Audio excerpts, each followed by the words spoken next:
Omahe, and today we'll test the most budget micro lenses for Sony crop frame APS-C cameras.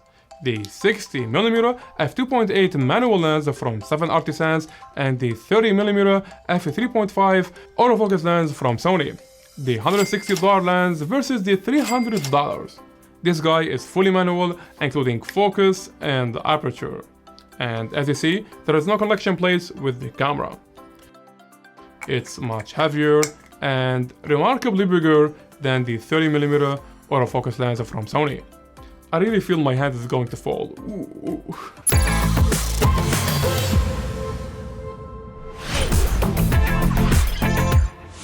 Before showing you the difference, please ask yourself, why do you need a micro lens?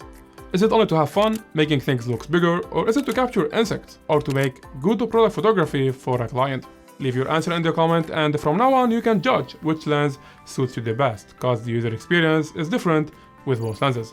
So if the 7artisans works for you, you will save $140, and if you go with the Sony 30mm autofocus lens, you get one of the lightweight and small lenses so far. I have a full review for the 7artisans 60mm on my channel, where I also use it to make a cinematic macro video scene. Check it out, we'll keep a link in the description.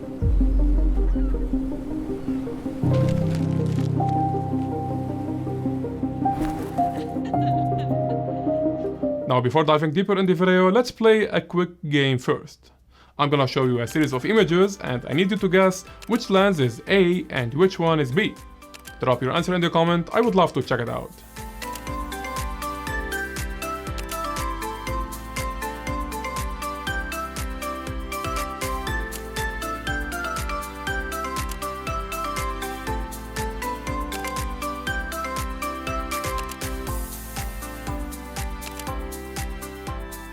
Now, which one is A and which one is B? Alright, A is the 60mm 7artisans and B is the 30mm autofocus lens from Sony. Was your guess right? Let me know. And when it comes to the specs, Sony 30mm micro lens made of plastic and weighs 4.9 ounces, 140 grams. The 7artisans body made of metal and weighs 1.2 pounds. 550 grams, almost 3 times heavier. And when focusing at a close distance, the 7artisans micro lens front element do extend out of the lens. This is a lens hood and you can take it off by the way.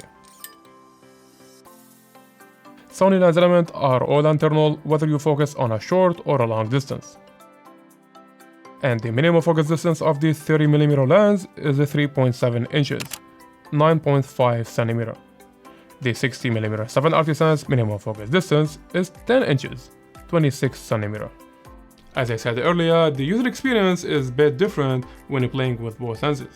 And in summary, if you need a macro lens to make product photography and you have a tripod and a light controlled environment, get the 60mm 7artisans. I mean it, good lighting setup, and we'll discuss this in a moment. So in product photography, you have to focus manually. Autofocus lenses are not a big deal.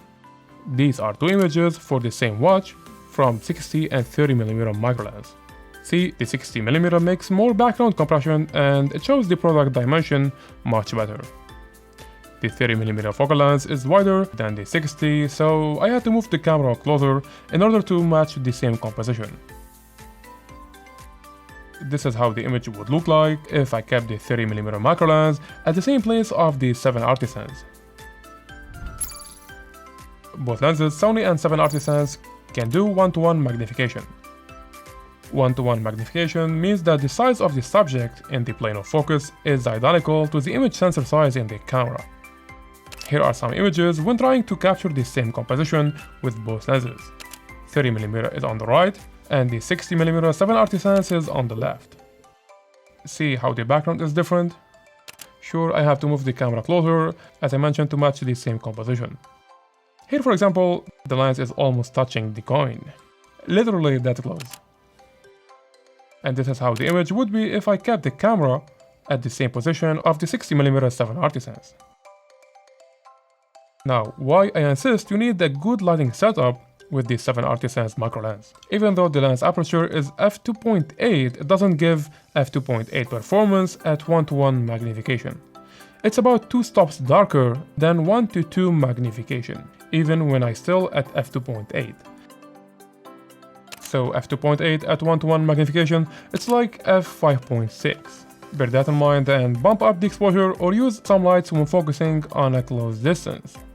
The other day I took the lens to shoot some flowers and insects in the neighborhood, and I didn't have much fun with the 7artisans micro lens, cause the aperture is unstable. In other words, the image gets 2 stops darker when focusing at a close distance. So I have to increase the ISO settings though and end up with more noise in my image. This image, for example, is in the afternoon at 115 magnification, f4 and ISO 1250. The same image with Sony 30mm at f4 would be at ISO 400. I think you got what I mean. Now we're testing the 30 and 60mm lens, the image quality. We'll keep a link of these images down below, feel free to download them and check them by yourself. Sony is on the left and 7artisans is on the right. And contrast has been increased by 50% in order to enhance sharpness a little and analyze the images much faster. 60 and 30mm lenses produce different focal lengths, so I tried my best to frame the output of both lenses to be similar.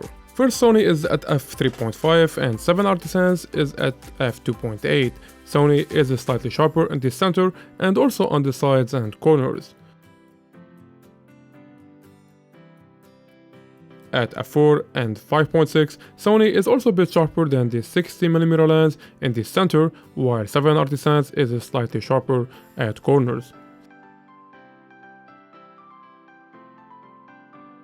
Sony does a better job at f8, remarkably sharper in the center and corners.